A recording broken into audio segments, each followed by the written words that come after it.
Okay, shall we get going, everybody?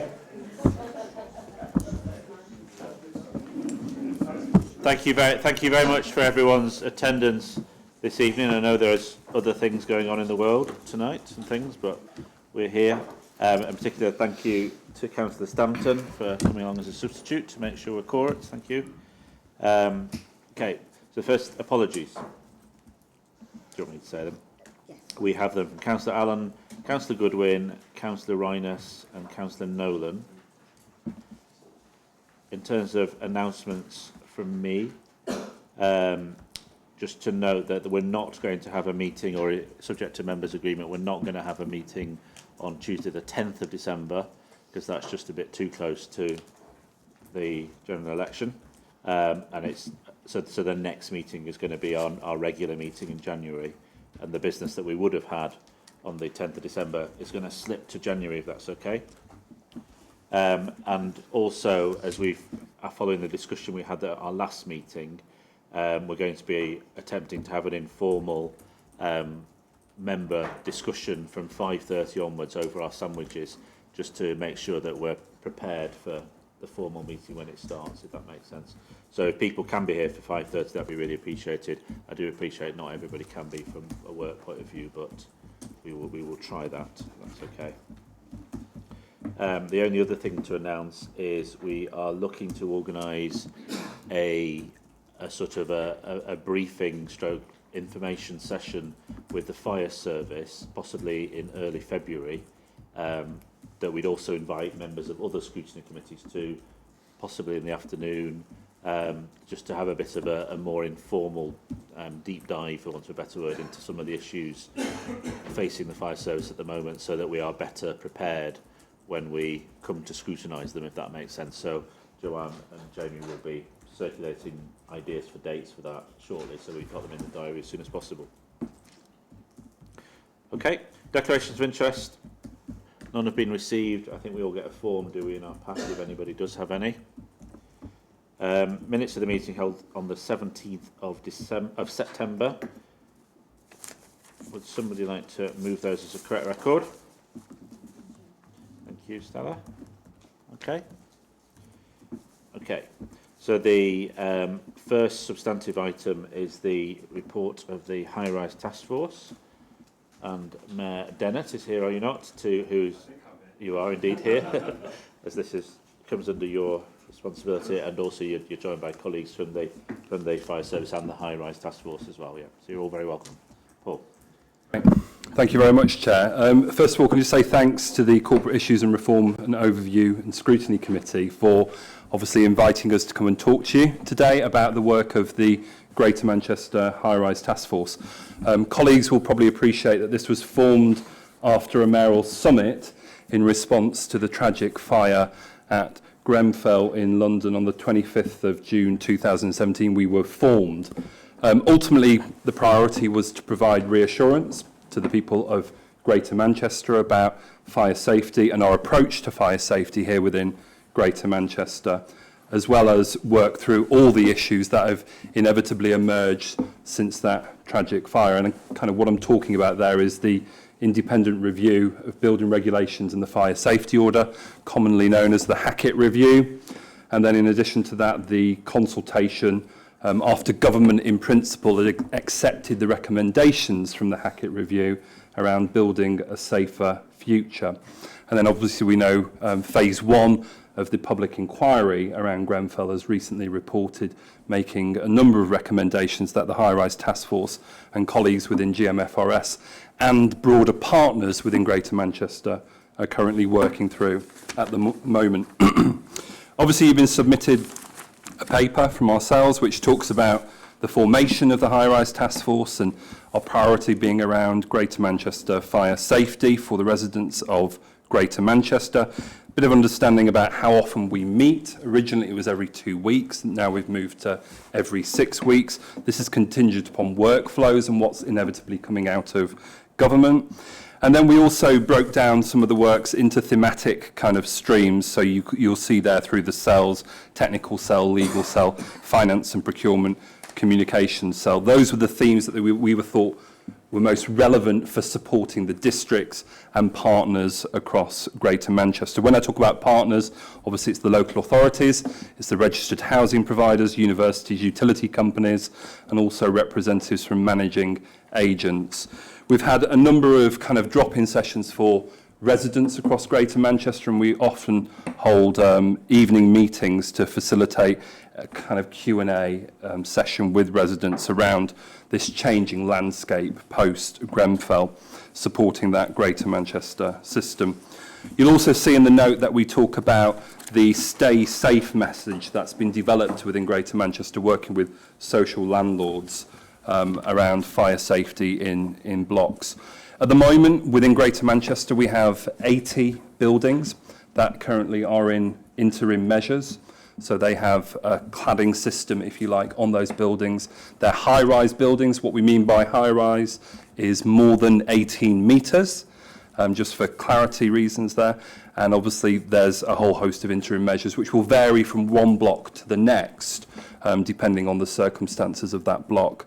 But those are in place as we speak today. We've also produced a video around general fire safety.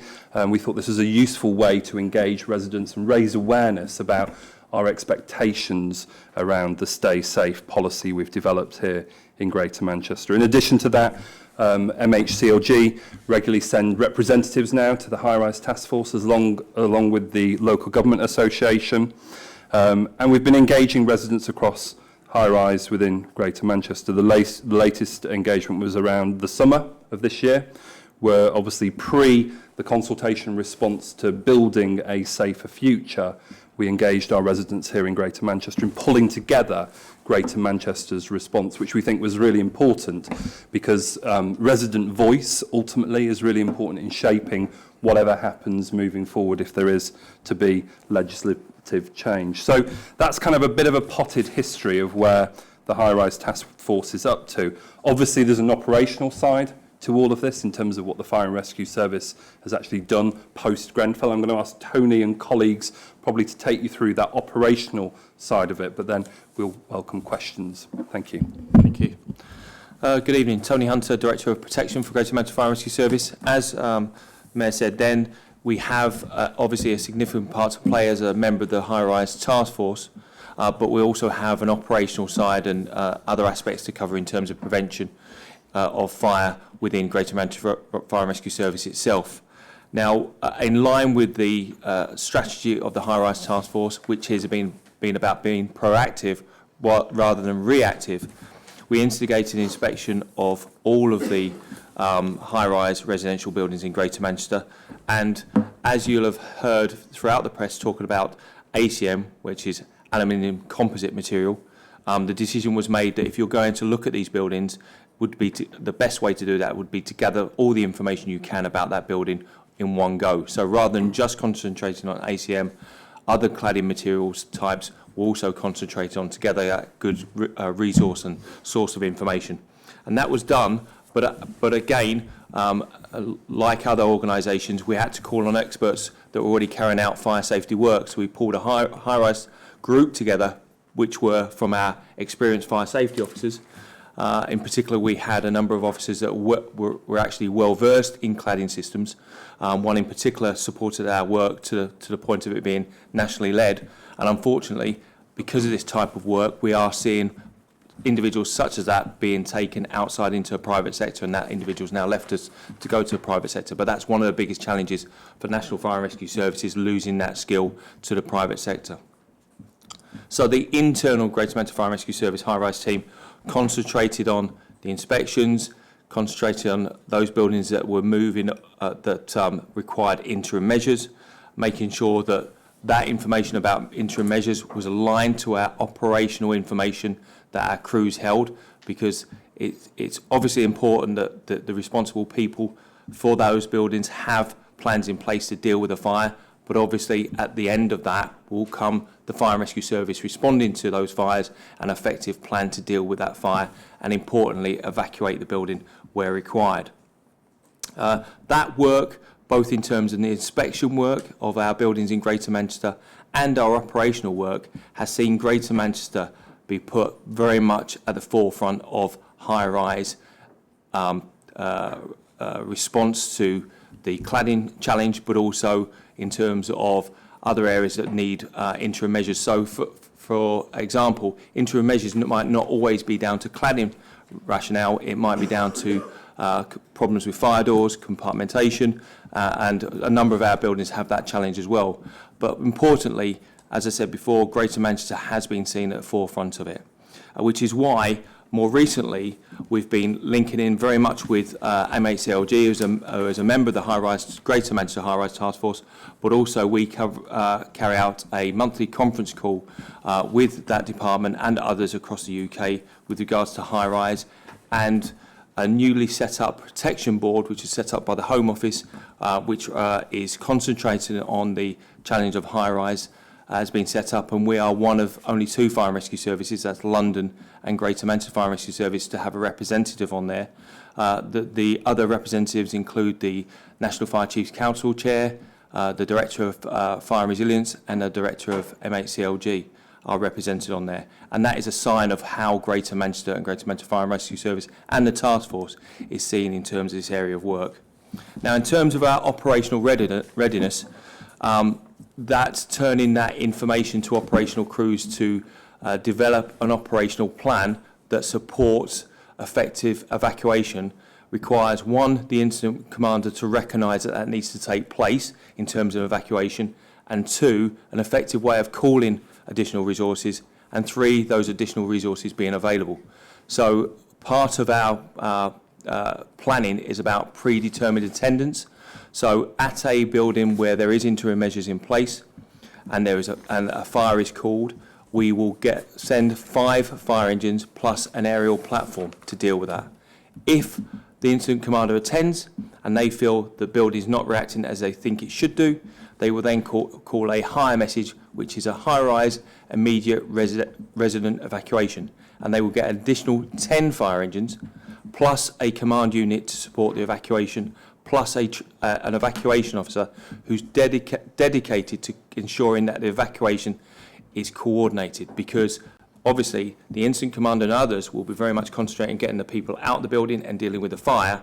What they need is somebody who can take those individuals that have been evacuated and make sure that they're logged, they're catered for, coordinated, so you can understand which flats or which compartments have been searched or are being emptied, and therefore a better appreciation of what tasks need to be undertaken.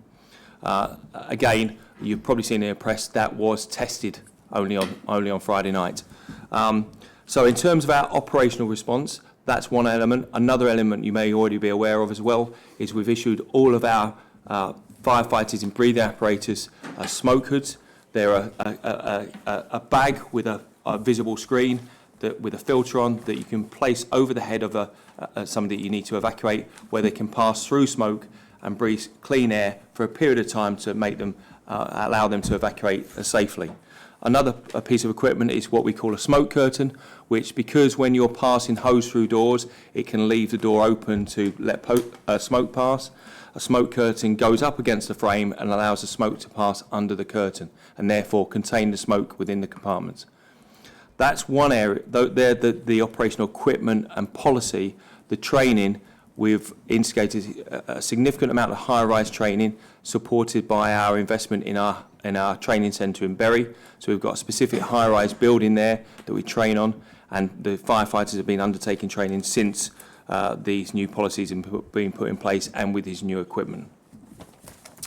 So in summary, for Greater Manchester Fire and Rescue Service, as I said before, I believe we're in a really good place with high-rise procedures that have been tested recently. We'll obviously refine them and develop them, but that has been tested on Friday. Okay. Thank you very much. Nothing further to add? Can, Robin, I don't know if you want to give a perspective from social landlords. Yeah. If I can just introduce myself, my name is Robin Lawler. I'm the Chief Executive of Northwoods Housing. We're the social landlord in North Manchester, but I'm here as a member of the High Rise Task Force since its inception back in 2017. We've been working very closely and collaboratively with the fire service to understand the issues that present, not just in terms of ACM, but wider fire safety issues as well. And I chair a tech group which is attended by all social landlords in Greater Manchester with blocks above 6 stories. So we have 179 tower blocks in owned or managed by social landlords. We've done work around collective procurement, around sprinklers, fire alarm systems, general fire safety works and fire inspectors. And we've made that available to non-housing association social landlord blocks. Done a big piece of work around communications and reassurance to residents, and we've done a lot of work around with the fire service in terms of joint inspections, just really to give that reassurance of what the blocks are actually like, and then to agree some action plans in order to address any particular issues. So I think that's important that we have that level of cooperation and collaboration. We've done work as well with the combined authority with the civil contingencies unit. We've had a series of workshops to say what would our response be in the event of a fire or other emergency, and what's our plan for recovery after that incident. And again, I know that on Friday there was at least one housing association block vacated in Bolton, adjoining the block that went on fire, and there was a process of mutual aid and assistance between the associations who have properties in that area. So again, it's very much based on a collaborative basis. Can I just say, just by kind of closing this up, obviously our immediate response has been to what's happened post-Grenfell, and obviously responding to the Hackett review, responding to the government consultation, and participating in as much as we can within the public inquiry around Grenfell. And obviously now we're going to be considering those recommendations that have come out through phase 1. What I wanted to say though is, it's increasingly becoming apparent to me that residents in Greater Manchester, as a consequence of what's happened post-Grenfell, are now facing life-changing bills because of what's happening in terms of how the legislation is playing out. So on the one hand, government are saying that it's ultimately the developers or the building owners' responsibility to remove and replace cladding systems that are non-compliant. What we know from the intelligence coming through the system to date is leaseholders now are actually facing life-changing bills. Some of them have been in contact with me recently telling me that they're facing bills of £40,000 on their properties, and this is because at the end of the day the developer is not taking responsibility for the replacement and removal and replacement of the cladding system, and the freeholder as well is not taking responsibility for this either. So legally we have a big issue here, because government are saying that it's their responsibility, they're saying they're not prepared to take the responsibility, and bills are landing on people's doormats, because from a regulatory side, in terms of fire and rescue services side, obviously they want to get the cladding off ASAP and replaced ASAP so it complies with the latest understanding of building regulations. So I wanted to add that into the mix because I think it's a really important issue, and what we're certainly seeing in terms of the intelligence that's coming through the system now is this is a growing issue within Greater Manchester as developers and freeholders continue not to take responsibility despite the government asking them to do so. So I just wanted to end on that. Thank you. Okay, thank you very much, and I guess thank you for the work that you're doing, because it's very good to see Greater Manchester at the forefront of doing something in the country, I think. So, any members have questions they would like to ask or comments? Yes, Dave. Yes, I mean, obviously, Paul, you'll be aware of our situation in Salford, and one of the issues that we had, other than the financial problems because it was part of a PFI, was actually finding the appropriate solution to replace. I mean, we've still got lots of blocks which still have the old, the Grenfell style cladding on them, and have only been partially stripped off. And it's taken a long time to try and find out a compliant solution, and I think that's very difficult. So what can the task group do in order to facilitate that and advise both public sector and private sector landlords, freeholders, as to what the correct solution to this is? Because we found all kinds of different types of cladding which don't comply. We've seen the situation in Bolton, which was a different type of cladding to Grenfell, and it still went up pretty badly.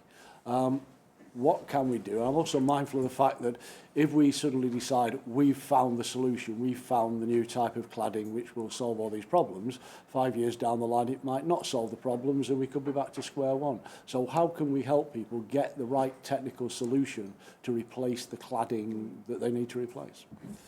I think that's a fantastic question, Councillor Jolly. And as you know, to date, government, by and large, have been dealing primarily with aluminium composite material. So only a specific form of a cladding system. And I think it's Advice Note 14 that the government have published, which clearly articulates what solutions are permissible. If it's high pressure laminate, I'd draw your attention to Advice Note 22. But what I will do is bring Jenny in on this, because I think it's a really important question. And, you know, if I'm being honest, you know, nearly 2.5 years post Grenfell, and we're not getting, you know, absolute clarity on all the availability of different cladding systems out there in the market, what can and can't go onto buildings. But I'll ask Jenny to come in on this. Thank you. I'm Jenny Seeks, Head of Protection at Greater Manchester Fire and Rescue Service. I think the technical elements of it are complex and have been particularly challenging. So the work that we have been doing around individual buildings, there was a huge amount of uncertainty throughout most of last year around what products would be acceptable. That to some extent was addressed when the government changed the building regulations in December 2018. So what's colloquially called the ban on combustible cladding, so tightening up the building regulations. But there's been quite a knock-on effect of that. So there was huge uncertainty in the market before that because industry, construction companies didn't want to specify products that might then be found to be non-compliant, that they would then be facing litigation for. Now that has been resolved, I think it's much easier for people to work through that technical solution, but that takes quite a considerable amount of time because it will depend on whether it's overcladding, whether it's part of the external wall system, whether a replacement product, now there's much clearer classification about what can be used, will actually be appropriate for a building, because it will then depend on the weight of the product. They have to factor in wind loading from a building regulations perspective, and now there's an issue in terms of capacity in industry to do the work. So from a fire service perspective, through the task force, what we have been trying to do is work with individual housing providers or managing agents around discussions about the technical specification at an early stage, and then have that dialogue on an ongoing basis prior to building regulations applications being submitted. So hopefully I think we are starting to get a little bit more certainty about products that will be okay, but then that's got to be factored into the individual dynamics and dimension of the buildings. Can I just follow up on one thing you said? Talked about building regulation changes, a fire regulation in 2018 which has outlawed this kind of cladding. In what context? Because in my ward I have about 7 blocks owned by a social landlord where they haven't replaced the cladding because they were on what they had the Grenfell style cladding, but only on one wall or only on the top floor. And the advice was no need to replace those, because if that wall goes up, people can go to the other side of the building, and on the where it was capped, as it were, if it caught fire, it would simply burn up and out within one floor. Now they're still there. So does the fire regulations mean that they can stay, things like which are not full cladding, or are they going to be faced with having to replace those partial cladding which they hadn't thought they had to replace? So one of the complexities around the relationship between the fire safety order and the building regulations. The building regulations apply obviously to the construction or refurbishment of buildings, and what we're dealing with as a fire service under the fire safety order is the legacy of how those regulations have been applied.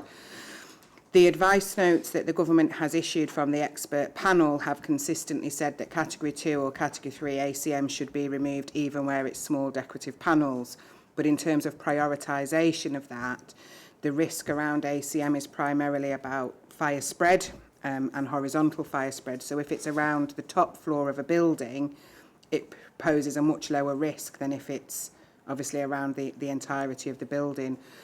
So, and that then affects whether or not interim measures need to be adopted. Does the evacuation strategy need to change? So what we've been doing is working with housing providers on a portfolio basis in terms of prioritising those work, and that's some of the work that Robin coordinates in terms of those discussions with the social landlords. So my understanding is that all of the social blocks where the ACM is either Category 2 or Category 3 ACM, the plan is to remediate it, but on a risk-based approach. So obviously the buildings that are fully wrapped pose a higher risk than buildings where it's on a top floor or one face of the building. If I can just add that there have been a number of blocks in Manchester and Trafford where ACM of the type that Jenny referred to has now been removed and alternative systems have been agreed between the social landlord, the independent fire engineer and local authority building control and the planning authority as well. So we now have blocks which have already been dealt with. The PFI, I think, has an added complexity of it being held within that arrangement, which so it's neither public nor private at the moment, and again there's an anomaly there. No, there is an anomaly, as you well know. I mean, a private finance initiative sounds quite private to me, doesn't it? But yeah, I mean, Councillor Jolly knows the trials and tribulations Salford's been through with regards to our 9 blocks, where government said we couldn't access the 400 million they made available. They also told the City Council that they couldn't borrow money to the private finance initiative to remove and replace. And then when they released the latest £200 million to support the private sector with regards to ACM, we were equally told that we weren't allowed to access that. So PFIs clearly fall in the middle of the government's response post-Grenfell to dealing with aluminium composite material clad buildings. So, yeah, thank you. Thank you, Chair.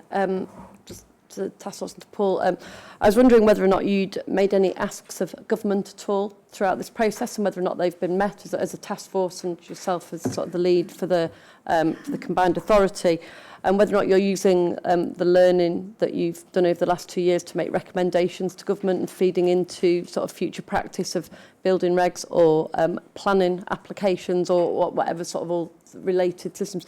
And do you think that we'll see buildings that are high-rise buildings in the future move away from using cladding in their entirety, or do you think that there'll still be a trend of using what people will hope is safe?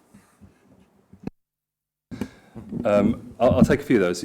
Obviously, MHCLG do attend the high-rise task force, so they regularly get to see the things we discuss and the frustrations, if you like, we have. So just to give you an example of some of the things we've been asking for. So, for example, when buildings are being remediated, so when the cladding's been removed and replaced, at the moment, you have to pay VAT on the works that have been undertaken, and we've been asking through the task force for the Treasury ultimately to exempt VAT from buildings that have been caught up with what is inevitably an industrial national cladding crisis.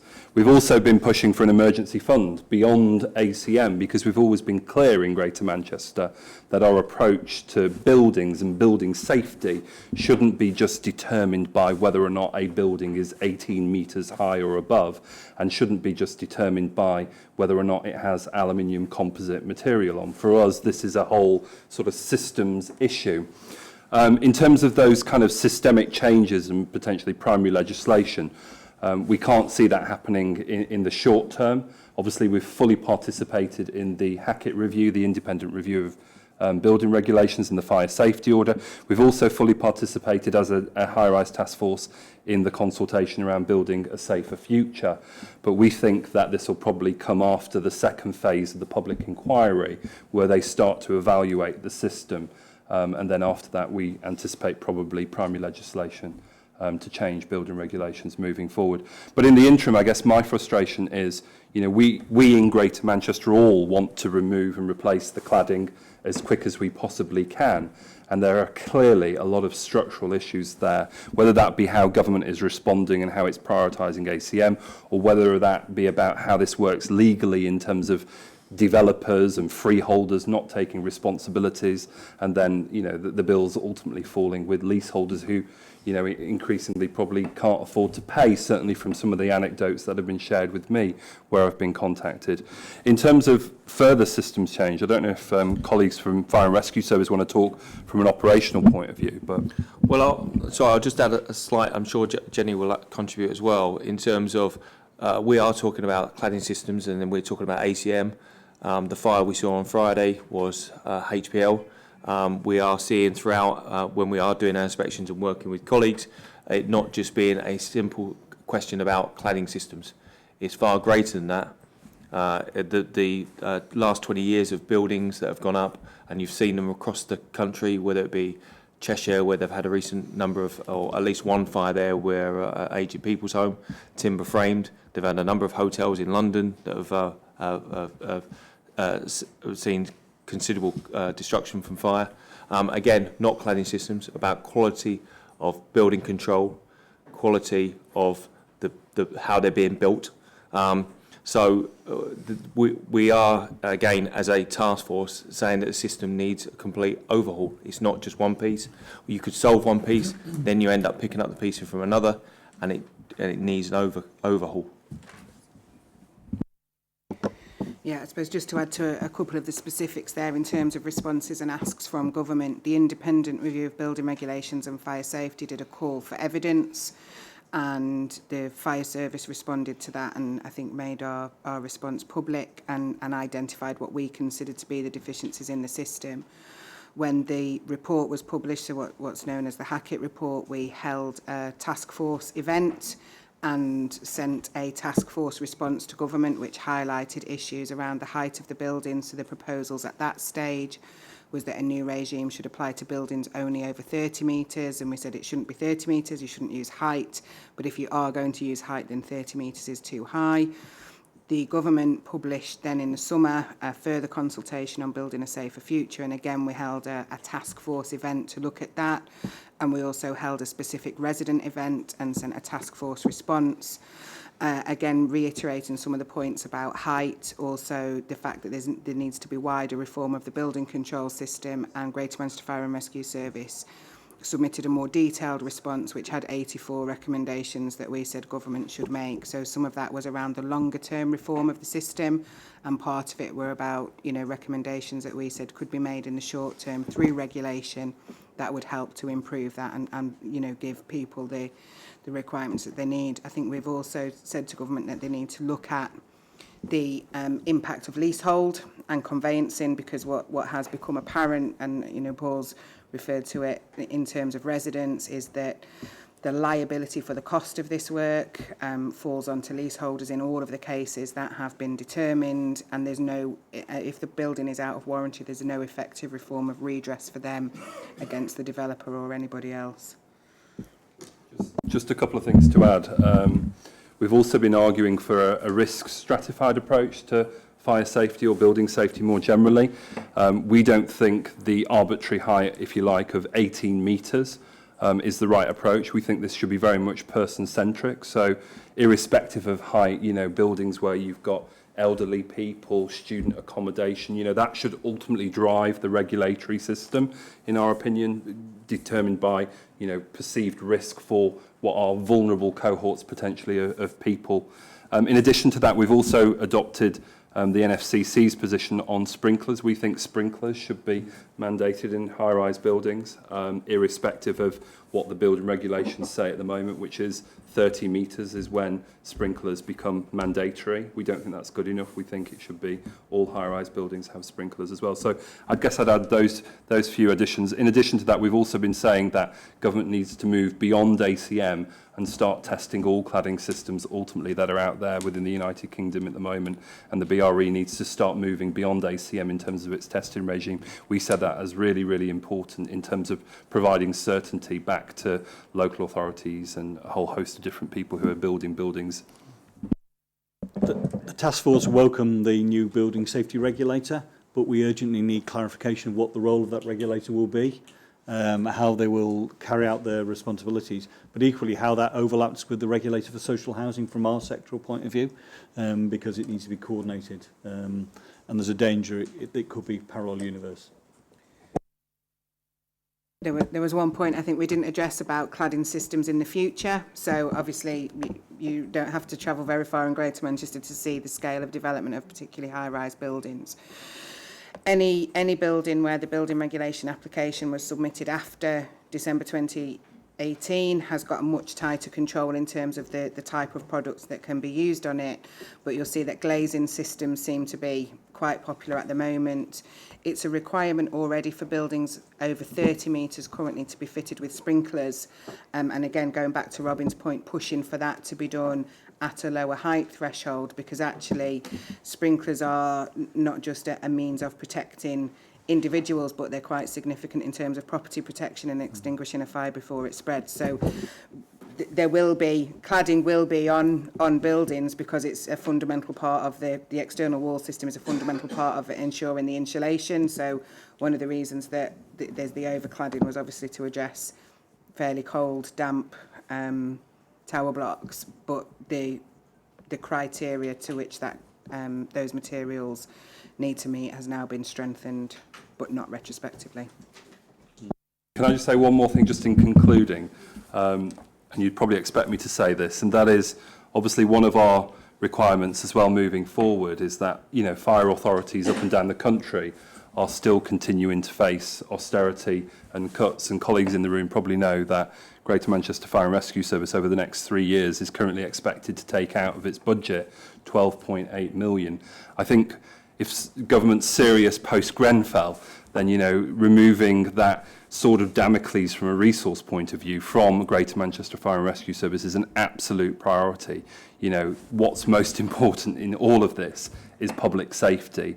And, you know, from my point of view as a politician, if the Fire and Rescue Service are busy trying to set their budgets to ensure it balances and restructure their organisations, it really takes us away from that day job, which is about making sure we've got, you know, the most resources we can possibly have in terms of responding to all of these challenges we've started to articulate here post Grenfell within Greater Manchester. So, you know, scrapping austerity and cuts is an absolute priority, I think, moving forward. But you'd probably expect me to say that. Thank you. Okay, just before I bring you in, Ben, if that's right, I just wanted to ask something myself. So just on the subject of the special measures and things like that, I just wanted to try and understand the scale of that, because I guess that's a risk we're managing, isn't it, having lots of buildings and special measures. So there's 79 or 80 high-rise buildings over 80 metres that have been identified as being in special measures. I just wondered broadly what proportion of those might be in the broad public sector and what in the broad private sector, for want of a better question. Then also, it was on lower buildings, because I'm aware that the building in Bolton, I know when Andy Burnham was on television the day after or the night after, whatever, he referred to it as being a building that was in interim measures, I seem to remember, and it's obviously less than 18 metres.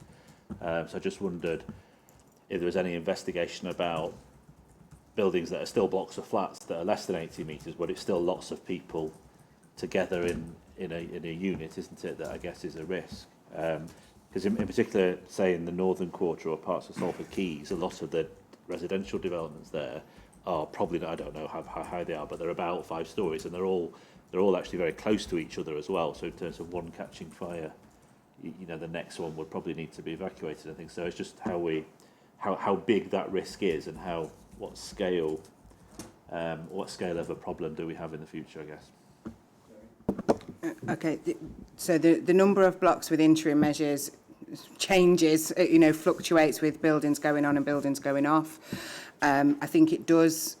The number that we've got now is significantly higher than the number of ACM failures that we had back in 2017. So we had officially 69 ACM failures. The vast majority of social blocks have now completed their remediation or are about to remediate. So in total, we're probably now at about 120 high-rise buildings that have had to at some point change their evacuation strategy, and that number is currently 80. So the managing that risk is really about recognising that once a building can't support a stay-put strategy, whether that be from the external, a risk of external fire spread or internal issues, then we have to put something in place to effect an evacuation. That will generally start off with a wake and watch, because that's the only thing you can do very quickly, but we've worked very hard with housing providers to move to the installation of fire alarms because they're more robust. In relation to the scale of the problem in buildings under 18 metres, you know, that's very difficult because the building regulations impose restrictions at 18 metres, and obviously you'll appreciate we're limited in what we can say about the particular building in Bolton, but because that's student accommodation, it runs on a simultaneous evacuation, so it did have a fire alarm, and that fire alarm was raised and had instigated the evacuation. In terms of other buildings with external wall systems that might be compliant with the building regulations and still pose a risk, I think really there we've been sharing information with housing providers generally. So in October we hosted an event for housing providers and managing agents. 53 people attended that, representing 1,200 blocks across Greater Manchester. So we're sharing the information. The difficulty is the regulations say that material can be used in those buildings, and indeed you can still build a 4 or 5 storey building and use category 3 ACM as I understand it. It's only been banned on certain buildings over 18 metres. So I think there what we're trying to do is move to start to share those messages out beyond high rise, but there are obviously thousands of multi-occupied buildings, blocks of flats, student accommodation that will affect in respect to students. And I know there's been requests to universities to review fire safety arrangements. A lot of that work was done in Greater Manchester after Grenfell as part of the task force. So we looked at working with the universities and visiting student accommodation. So some of that work has been done. And so I suppose the risk is unknown, but it's also very difficult to deal with if it's acceptable to build a building like that.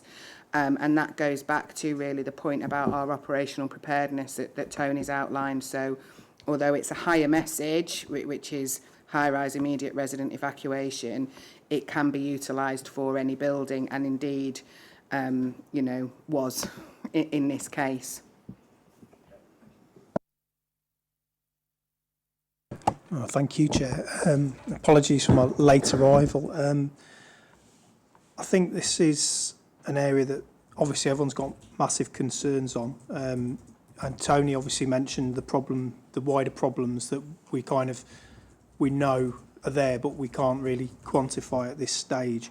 I saw a media report, I think, in the last couple of days about material from ACM cladding, the same sort of flammable plastic materials being used in other parts internally in a building as sort of insulation or filler type materials. And, has any of that been addressed yet, or is that something that we still need to get done in the future? What can we do on a voluntary basis to deal with those sorts of situations? And I think Jenny mentioned the building regs changed in December 18. So what can we do and what have we done to engage with developers who are building? So, for example, we've got the huge Renica towers, which I'm pretty sure began before that date.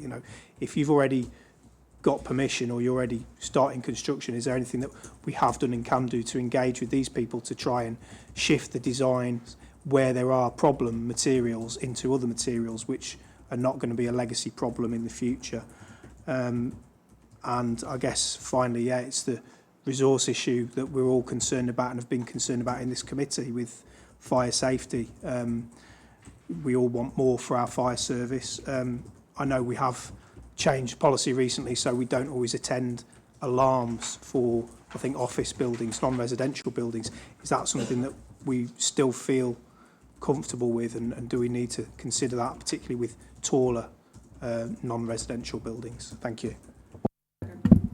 So if I ask Jenny to talk about the materials one, and I'll talk about the automatic fire alarms, if that's okay.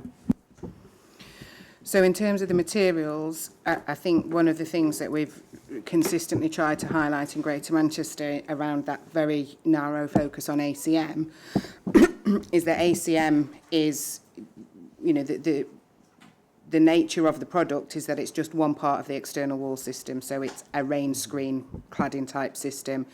And what we have done through the inspection programme, so we very quickly inspected all high-rise buildings, and then we rather more slowly, I think if we're honest, realised that this was going to be a very complicated piece of work, hence putting a dedicated team together. Is what we've done in Greater Manchester is ask people to do an identify all of the materials in their external wall and assess what risk that posed, and that's why we've then got this ongoing increase in number of blocks needing to change the evacuation strategy. So the issues about where material may be used elsewhere in the construction really is a technical one, depending on the size of the building and where it would be used. But to give you some reassurance, we have asked for details about the cladding system and the insulation, and we have, where necessary, also asked for detailed compartmentation surveys, because going back to the points that have been made earlier, this is actually around a failed system. So to give you some example, where we've had buildings where they've been converted from commercial to residential, don't go through the planning process, and one building we identified very quickly that it had compartmentation issues in addition to problematic cladding, and when they did a full compartmentation survey, the survey report ran to 497 pages. So it's, I think, looking at particular products is one element, but actually what we've talked about and what we've submitted to government is it's the whole system approach that needs to be looked at. And there's a real risk here that if we only focus on buildings over a certain height, that what we will end up with is an even more fractured system with multiple tiers in it. To put that into some perspective for you, we haven't needed to prohibit any buildings that are high-rise buildings, because in all cases we've managed to get that change in the evacuation strategy agreed and implemented. But since 2017, we have needed to prohibit 4 non-high-rise developments. Most recently one in Salford, which is Poor City, where that's 50 flats. And that was due to internal compartmentation issues and the cost of the work being half of what was the value of the flat. So these really are life-changing amounts of money. And that's a very difficult decision, if I'm honest, because we're saying to people, you've got to leave your home, or you've got to pay, you know, until you can pay the cost of this work, and that is really, really challenging. But that's why we are taking that whole system approach, and I suppose that goes back to the scale of the problem. We don't know, but when we find it, we're dealing with it, and actually I think there's an argument there for perhaps what we should be asking government for is for them to resource some actual research into where there's perhaps common themes here around the particular developers, because we're often needing to dig back into the history of a building for, 10, 12 years. And obviously the nature of the way limited companies are structured can mean that even if the building's only 2 years old, that, there's a number of big contractors who are no longer trading at the moment. So even if you do have a route to redress, that might be cut off for you. If I can just add, from the social housing sector, all social landlords have commissioned level 3 or level 4 fire risk assessments, which are intrusive assessments of the building to check compartmentation. But the fire engineer will also look at all aspects of the building, including window systems, and PVC window systems were regularly used in tower blocks, and now there's some of those panels within those windows are now under question. So we will get from our fire engineer a set of recommendations with timescale for action and response, which we generally share with the fire service so they're aware of that. And then we will agree a remediation strategy. But clearly there's a financial cost to that, and we're trying to quantify what the likely impact of that cost of carrying out those remedial works is going to mean in terms of our ability to do other things, other more permissive improvements or build new homes. And so the cost of addressing these issues, these legacy issues for existing buildings, is going to impact on other investments. Thank you. Now, concentrating on the automatic fire alarms point of view, just to be clear on, again, the pilot that we're undertaking, it's a 12-month pilot, we're halfway through. It concentrates on reducing the impact of non-residential fire alarms. So Tesco's, supermarkets, office blocks, where there's people moving around the building that can call us if they see there is an actual fire, so non-residential. So just to give you a flavour of Q1 figures, we responded to 2,000 automatic fire alarms during Q1. We had an analyst look at those, and of those 2,000, eight of those 2,000 used a piece of operational equipment, and that eight times was the fan that we carry on to blow smoke out. No water, no other firefighting equipment apart from the fan. So we've had 2,000 fire engines, 12.5 tons, travelling on blue lights along the streets to turn a fan on 8 times. Now, the reason I'm not putting down that, it's an important part to recognise, because with what we know now from Grenfell, what we now know from potentially the incident we faced on Friday, is I would rather that time was dedicated to maintaining the safety of the public when responding to proper incidents, and the firefighter safety in spending that time doing effective training. We are also looking at where we do respond, making sure that we take the opportunity, because we've disrupted whatever activity we're doing, is to make sure that when we get there, and it's not an automatic fire alarm, because on a number of occasions, as I said, it's not, that we take the time then to get to know the building we've responded to, so that our records are up to date, the firefighters know that building, so if they do attend, because a lot of these incidents are once or twice a year per the hospitals, other locations are more frequent than that, but office blocks, factories, things like that are that infrequent, once or twice a year, that actually being more familiar with that building would be helpful. But our ultimate aim is to reduce the impact on firefighters and use their time more effectively. Importantly as well, because we do hear the background noise on this subject, the number of automatic fire alarms we respond to has no impact on the number of fire engines this organisation has, this fire and rescue service has, because it doesn't fit within the criteria of how we determine resource requirements. So automatic fire alarms are not within that, in that calculation. So we could reduce our automatic fire alarms down to 10. It wouldn't reduce the number of fire engines. It's a life risk incident that we respond to that make up the requirement for fire engines. So it is. I know it's seen as quite a negative by firefighters. I recognise that, but we're not trying to reduce their mobilisation to them, to reduce the numbers or to give them other work. We have made a decision through the corporate leadership team, through the chief fire officer, that primary areas of concentration at the moment is public safety, firefighter safety, and training through both those. Just to add to that, in terms of the implementation of that policy and our approach to fire safety, I suppose the analogy, the best analogy for an automatic fire alarm really is if you hear a burglar alarm, do you automatically phone 999 and ask for Greater Manchester Police? So one of the issues that we've actually identified from drilling down and doing that analysis is that there's a piece missing between what businesses are being sold when the fire alarm is installed and really what their expectation should be. So we've been really clear in our communications that we always respond to a confirmed fire, and actually it's part of the procedures in any commercial premises that if the fire alarm goes off, somebody should be doing a degree of checking in order to see that that is a real incident. And obviously we would then expect sweeps of the building, making sure everybody's evacuated. For residential buildings, just to give you some reassurance, we haven't changed.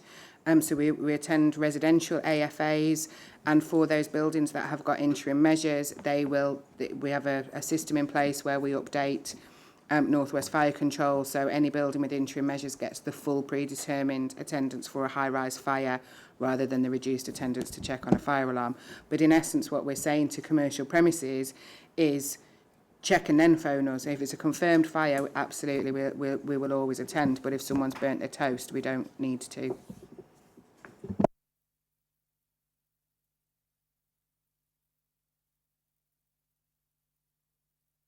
And just a question really for Paul and Robin, if I may. Where social housing tenants wish to have access to fire safety assessments, do you not think that's something that should always be available to them from their landlords? Certainly, yes, I would agree that, and as an ALMO, managing the council stock, people have a right, can put in a public information request if they want to, and we have to provide that information. But we've taken the decision that we'll release that information to our residents anyway. It's quite a detailed document, is the fire risk assessment, so we produce summaries, but then we've offered to either do individual briefings or go down to groups of residents and meet them in the block there. So there isn't the same requirement under freedom of information on housing associations, but I think there's a recognition, and the Information Commissioner has recommended that they should release information, if not in full, certainly a summary and précis with the offer of a more detailed information thereafter. Just to add to that, in terms of non-social landlords, when we held the event for housing providers and managing agents, we have made it very clear to those people who attended, and we're following it up in writing. Obviously, we're communicating with people again after the incident at the weekend, that it's our expectation that the fire risk assessment, information about the fire safety in the building should be shared with people. Now, I think, as Robin says, sometimes the fire risk assessment is not the best medium for sharing that information, but if somebody asks for a copy of it, it should be made available to them. And what we would expect is that information should be made available in a way that's easily accessible for everybody, with the more detailed information on request. So we are pushing that across both social and private sectors, that is our expectation. And clearly we are covered by FOI, so refusing to provide it to a particular resident generally just results in more work for us, which is the way I've explained it to some of those companies, because once we hold it, we're obliged to release it. So it just creates an additional workload for the fire and rescue service. Thank you, Chair. As Paul very well knows, that Salford is the second fastest developing area in the country. And even last Thursday, we approved 31-storey building. As we've heard today, that the whole system needs the overhaul. And so many different areas have been spotted that need change, and the conclusion was everything needs to be looked at. We've obviously got all these multi-storied buildings being approved continuously, so I mean, it's not going to last long. They don't make ground anymore, but once it's all built up, it will stop. But how confident can we be as councillors representing our communities that whatever we are building, we're allowing to build, is going to be built using safe materials, following this new legislation that is we are making, as far as I understand it, as we go along, new regulations are coming in. How confident can we be that whatever new buildings are being built, they're being built to the safest standard that even does it exist? Do they know what to follow? Thank you. I mean, I'll bring Jenny in. In terms of knowing what to follow, I mean, the cladding systems are going through a testing regime by the Building Research Establishment, and the outcomes of those tests are being made public, and government are making it clear, in a sense, as they work through all the different types of systems, what is and what is not permissible. And that's why I referred earlier to Advice Note 14 and Advice Note 22. 22 deals with HPL systems, but there is a whole host of information now that's been made publicly available post Grenfell to inform building control, inform local authorities and the development community about, at this point in time, what is and isn't permissible, if you like, from a cladding systems point of view. I think also from a Greater Manchester point of view, it's really important, the future of high-rise development. You all probably know we've got to meet our local housing need in Greater Manchester over the next 20 years, which is 201,000 homes we've got to build across Greater Manchester. Local authorities also have to demonstrate a 5-year land supply to meet housing need, to ensure that we don't have just development anywhere within the city region or a development by appeal. So getting this right is absolutely critical, because by doing urban density within our town centres, within the central business district of Greater Manchester, helps us protect our really valuable green belt and green spaces across Greater Manchester. So getting this right isn't an option. We absolutely have to do that. But we have to work within the timeframes being set by us. As I said, you know, we've not had primary legislation for the future of building regulations. We've participated in the government's consultation post-Hackett around building a safer future, and will continue to engage with government in the timeframe they set, as far as I'm concerned. So we have to work within that system. We'll continue to lobby and campaign for more clarity or more resources, absolutely. But, you know, in many respects, we have to work within that system. So I don't know if Jenny wants to add anything further. I don't think I can give you any reassurances on how confident you may or may not be able to feel. As it is, Regulation 7 has changed, which restricts the products that can be used on a high-rise building. At the moment, there hasn't been any change to the building control system as a whole. However, I think the Hackett report, because it identifies effectively systemic failures within the industry and the construction industry, part of the work that has been taking place nationally around that is an industry safety steering group has been set up. That has got 12 working groups which are looking at competence for different people who are involved in the process of a building. So different trade associations are working towards developing what the competency requirements are. And I suppose the other thing to add that might give you some reassurance is I think that insurers are taking a much more rigid approach.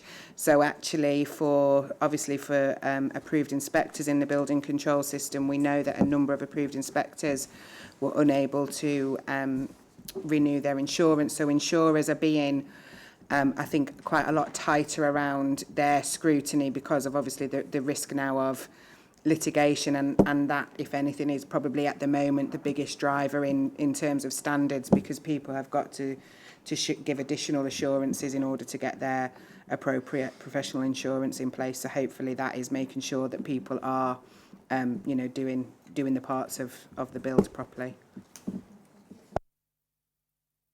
Okay, thank you very much. Thank you very much, Paul, Tony, Robin, Jenny and Jim, for your time and attendance. All right.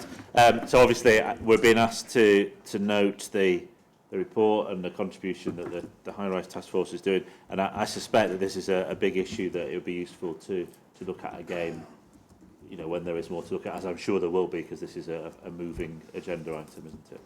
Okay, but thank you very much for your input. Thank you. Thank you.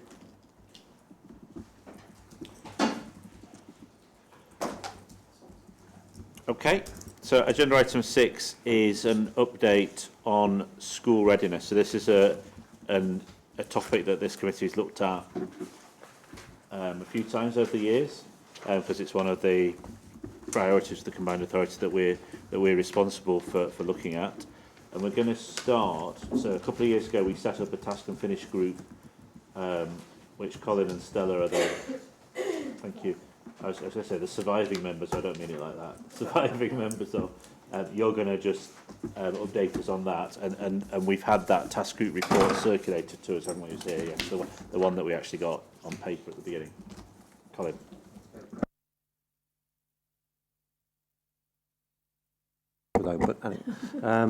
Thank you, Chair. Well, what's been circulated is the report from the Task and Finish Group, which has been developed over a 2-year period. It's actually been available for a number of months, and Yvonne Garianto, who used to be on this committee, actually did the preparation, supported by Stella and myself. But what this attempts to do, if you like, is reflect some of the issues that we identified from the various visits that we were able to make across 4 authorities over a 6 to 8 month period, with support from various officers from GM, and it, if you like, identifies things that we felt that the professionals felt needed to be followed up. We've attempted, if you like, to try and reflect those issues in this report, We felt it was important that it was presented to you because we wanted to demonstrate that some work was actually done and that, in fact, that there's been an opportunity to liaise with the officers on the various issues, and we're pleased to be able to draw your attention to section 1.4 in the officers' report, which reflects some of the issues that we identified in the task and finish report. What we hope may come out of this is that you're able to accept the task and finish report or this brief summary of the report. You might have an opportunity to read it at some stage, and we'll be happy to answer any questions if there should be any issues arising from the report that are not covered by the officers and so forth. But we think it's important to demonstrate, to report back, as it were, to demonstrate that task and finish works, that it is a means of identifying issues of significance, and we're pleased to note that some of the issues are reflected in the report that you're about to hear a little bit more of, and you've had a chance to read prior to the to this meeting. What we hope may follow on from this is that, as I say, you endorse the task and finish report, that you endorse the officers' report. We understand from the discussion prior to this meeting that this will go to GMCA leadership on the 28th, 9th of this month, and if they endorse it, we hope that there might be an opportunity to develop a more focused task and finish group that works on a few specific issues with a view to reporting in 6, 9, 12 months' time, depending on the issues that we agree to look into, subject to support from this committee. We feel it would be, if we're able to take this forward, we would need to establish another task and finish group rather than that the existing one simply attempts to continue the work. But we're happy to discuss that further, Chair. But happy to take any questions from members if there should be any at this stage. Thank you, both of you. So any questions immediately after? Or, I'm wondering whether it's best to go on to the main report because some of the, because there's a number of months past, some of the issues have moved on themselves, if that makes sense, haven't they? Okay, but we'll come back to you if we do have questions. So Jane, you're going to present the main report, if that's okay. Yeah? So yes, the purpose of the report is really to provide you with an update on some of the work we've been doing, the most recent performance published data by DFE in October this year, and then just taking on board some of the comments that have been made by Councillor McLaren, what our priorities and focus are for the next delivery phase of our strategy, and specifically within the context of securing some additional funding to help us with that work. Conscious of the time, so I'll move swiftly through and trust that you've read a lot of the detail, but I'll pull some of the key highlights out. So in terms of our Greater Manchester's overall performance this year, we have seen a slight improvement in the number of children who are deemed to be ready to learn when they get to school age. We still lag behind the England average, but we have made, again, a slight improvement this year. But as you can see from the chart on page 17 in your report, that trend of plateau performance is mirrored nationally. So we're not, I guess, an outlier in that sense.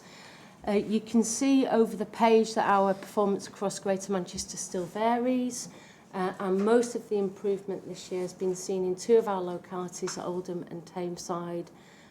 Most of our other locality performance has remained the same. However, we know that, and again I think we discussed this at our last report to this committee, that the rates of child poverty are important when contextualising those results for Greater Manchester. And we know that in Greater Manchester we have a higher number of children who are living in poverty, and that the results of the performance around school readiness for those children is significant and important in terms of how that determines their future. And although not validated and published yet, we do believe that we have closed the gap on our children who are eligible for free school meals to that of the rest of England which is significant. It's been a priority cohort for us. We've targeted a lot of our resource and efforts and additional interventions, those that go above and beyond a universal offer to those children in those communities. So in terms of looking ahead and really starting to focus in on what our priorities need to be for this next delivery phase, again, it's been important for us to really pay attention to the detail of the data and get to a kind of more granular level of understanding our performance and those communities and those families and where we need to go further faster.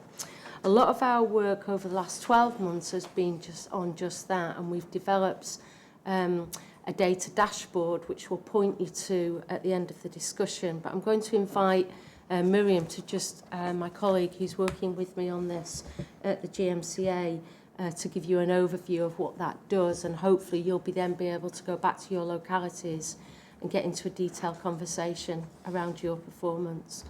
Thanks, Jane. So I'm Miriam Locks. I'm the Programme Manager for School Readiness in the Combined Authority.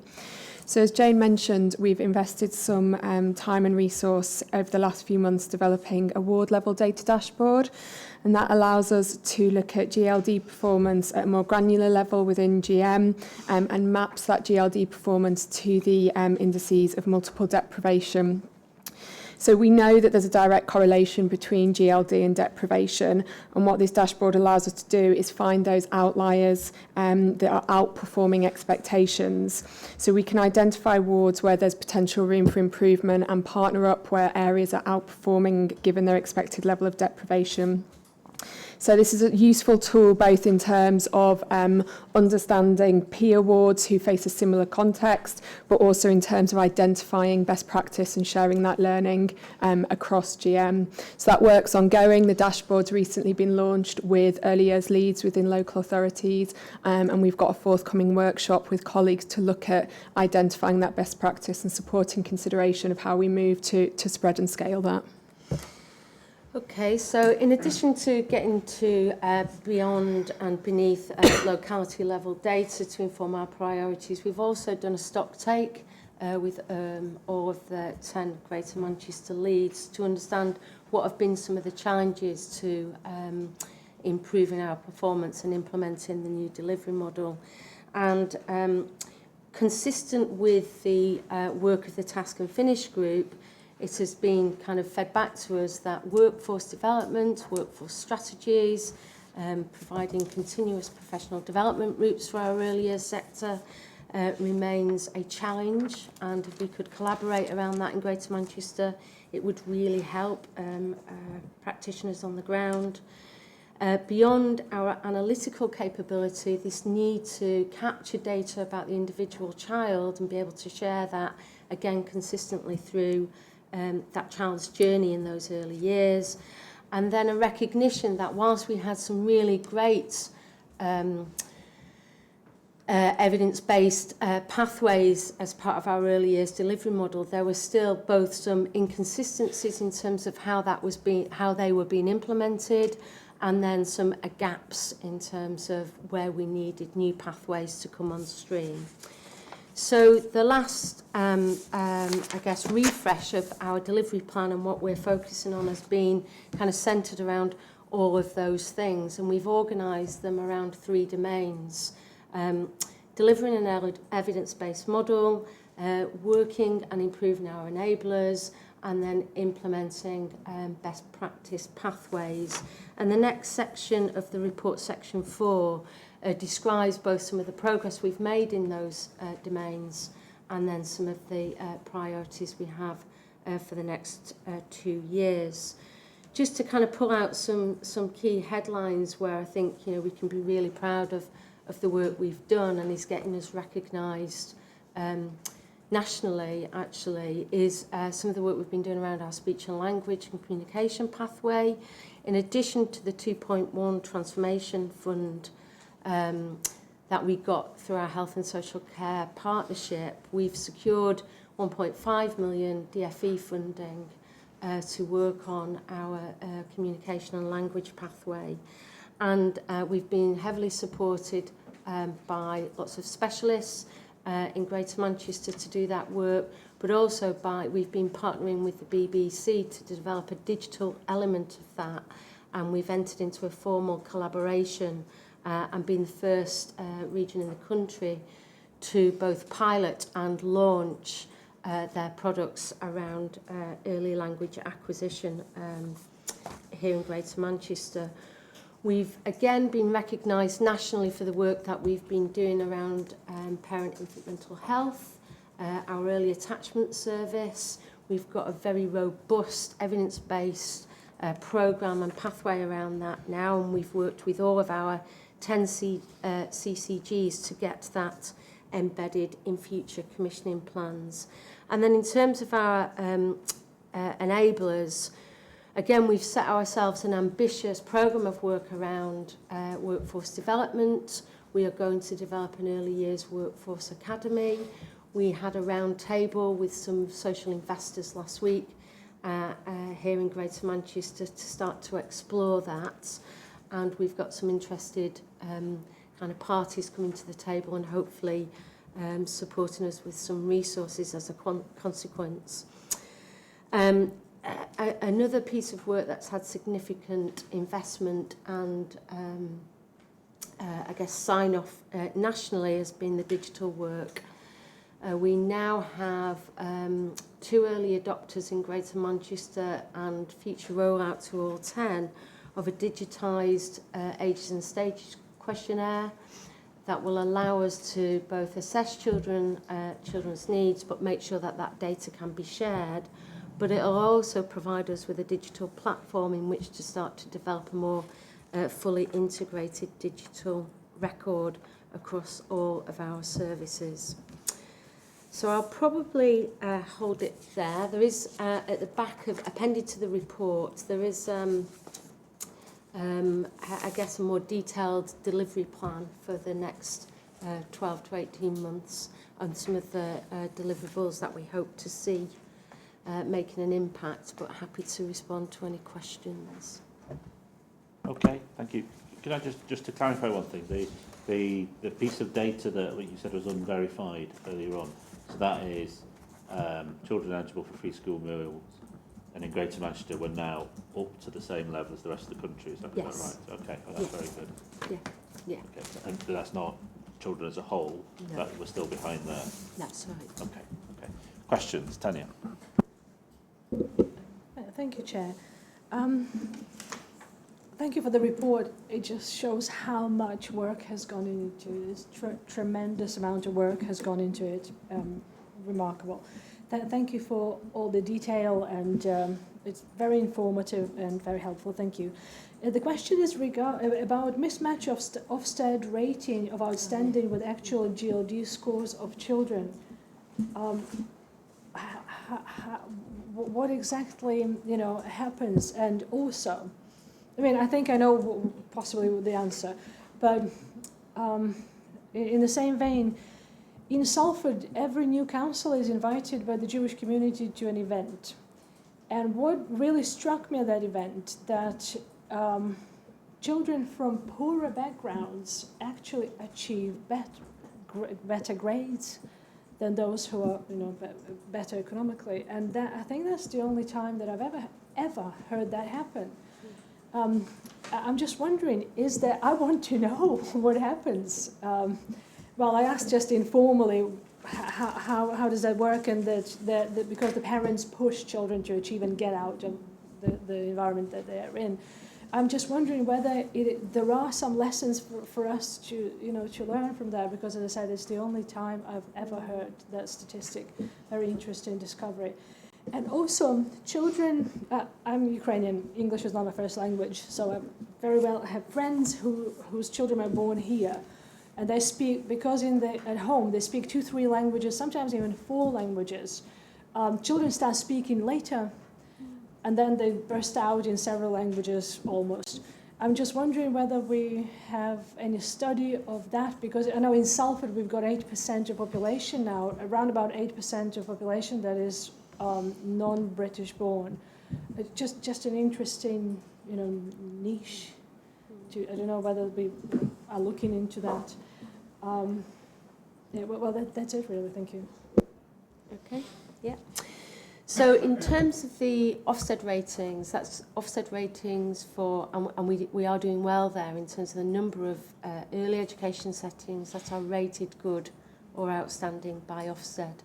And it is a target in the Greater Manchester Strategy, you are right, and we are continuing to do well there. And that's really important because there is very, very strong, clear evidence to show that if a child goes to a high-quality early education setting, they are more likely to do better at school. Of course, we need to bear in mind those wider family factors and that home learning environment.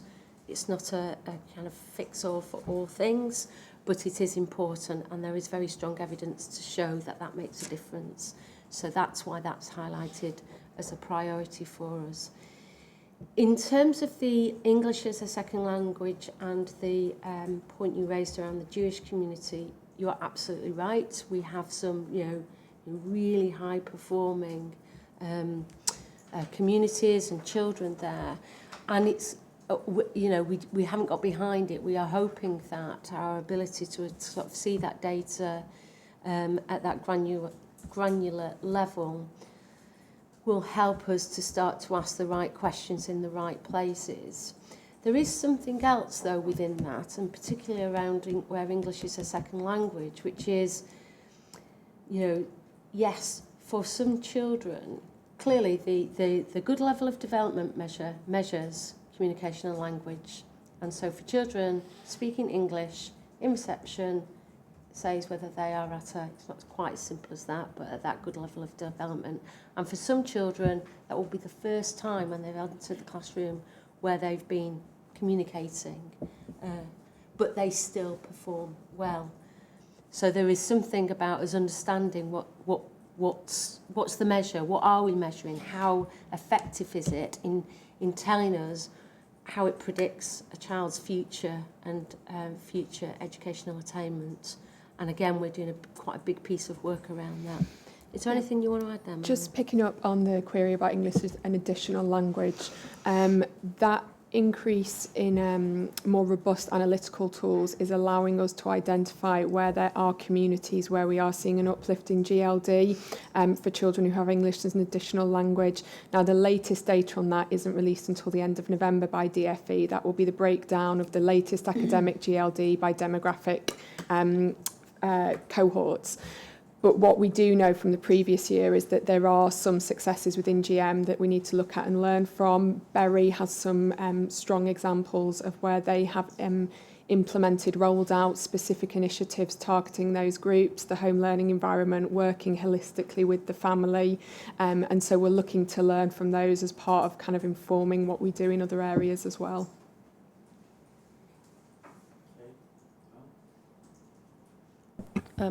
Thank you. Thanks for that, and the work that Stella and Colin have done as well. I'd just like to make a couple of comments, and I've got a couple of questions.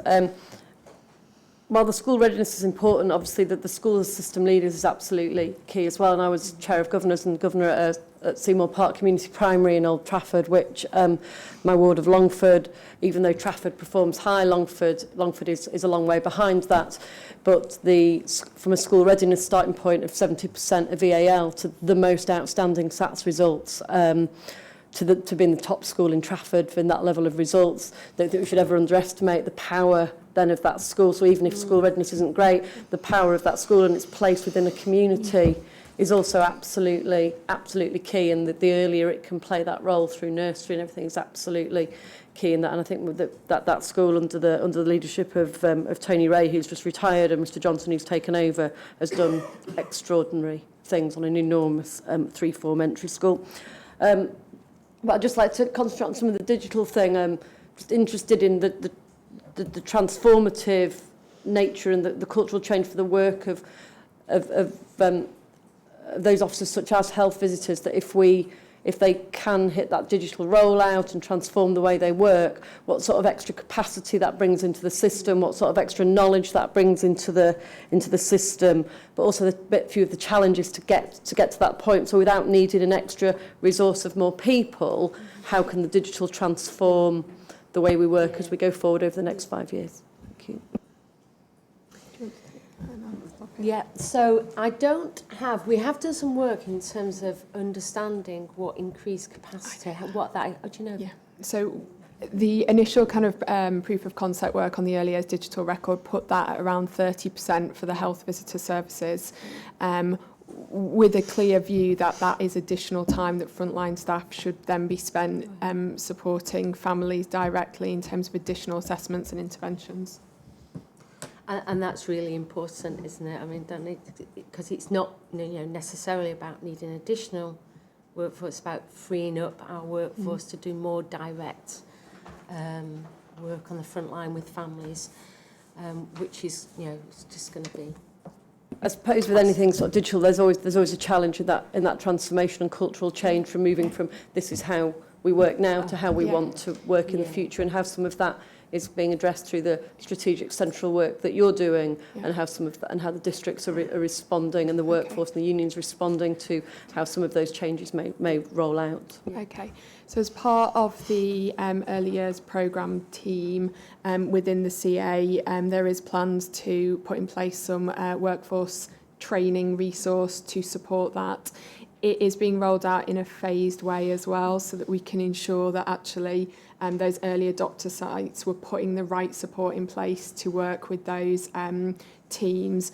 We've also worked very closely throughout the process in constant discussion with health visitor leads about actually, are their teams in the right place to adopt this? So actually mindful of the wider change context that they may be subject to, and actually recognising actually, are there significant deficits in skills that would mean that it would delay rollout? So that's kind of how we're addressing it through the implementation.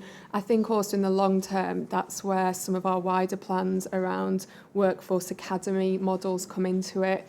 Understanding actually what are the core competencies that we need our early years workforce to have across Greater Manchester, whether they're midwives, health visitors, early years practitioners, early help staff within the localities, and understanding actually how can we support that through our academy programme, and whether that includes digital elements as well.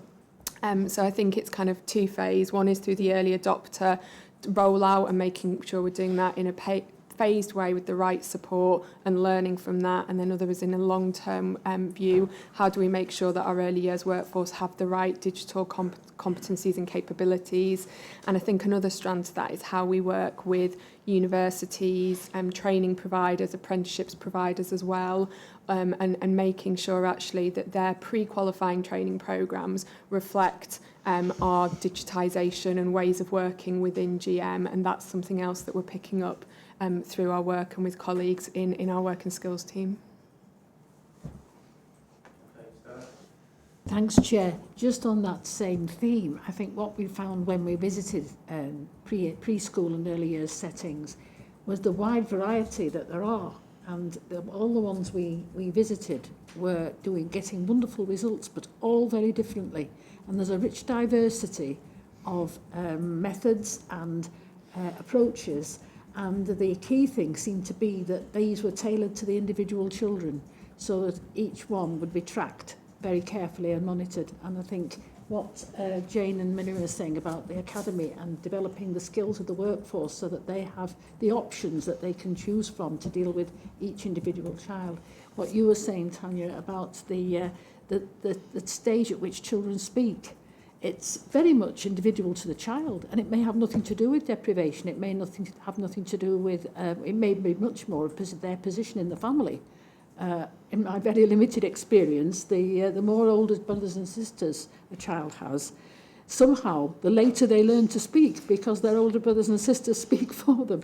And that capacity can have the opposite effect. So it's the digitisation and the production of more and more information to equip the workforce with will be key, I think, to this. Thanks.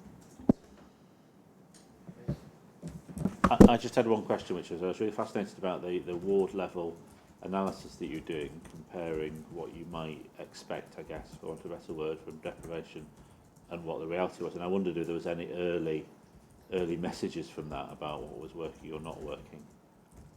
Or is it too soon to say? We've had some initial discussions.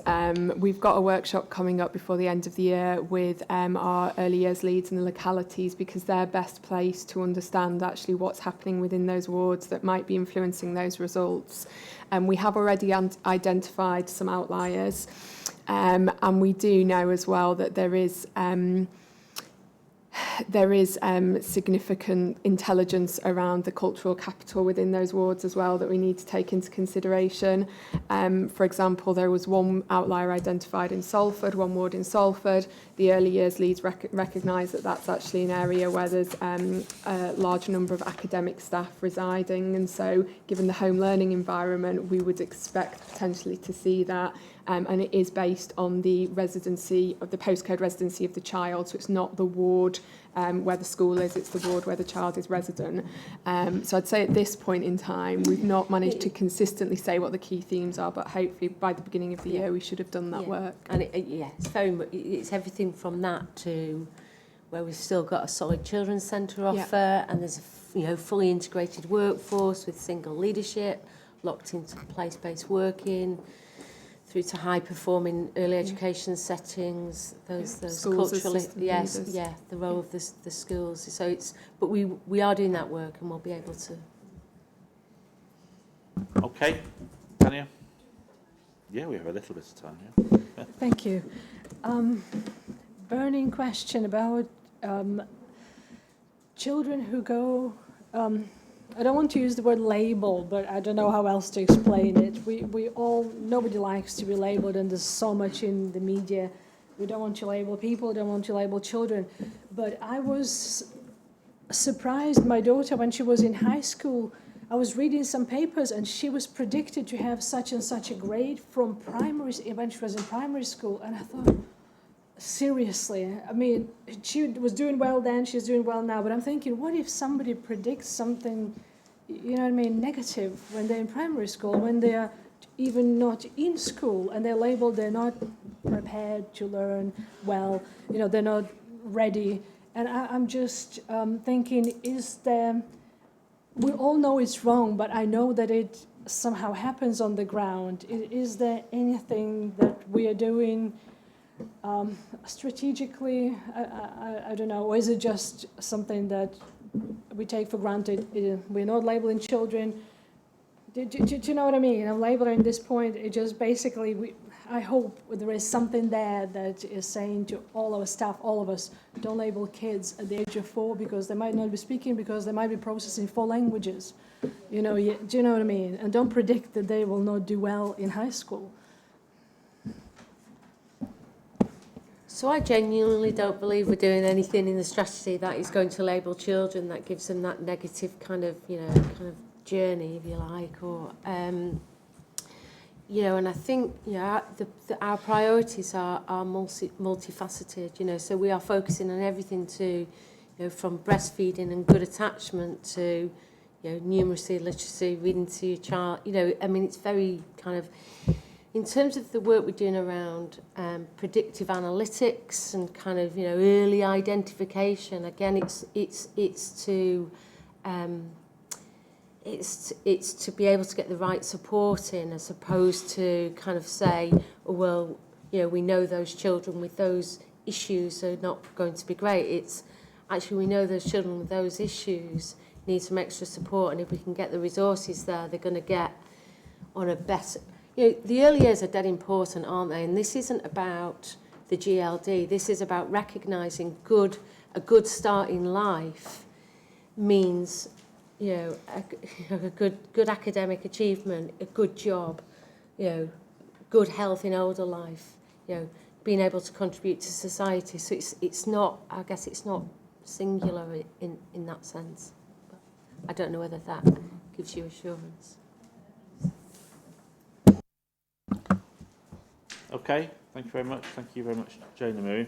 So we're asked to note the report. So I guess this is one of the main things that we're responsible for on this committee. So I think next municipal year, it'd be good to work with you to work out how best we can contribute to, because obviously you've got you've got a quite detailed work plan.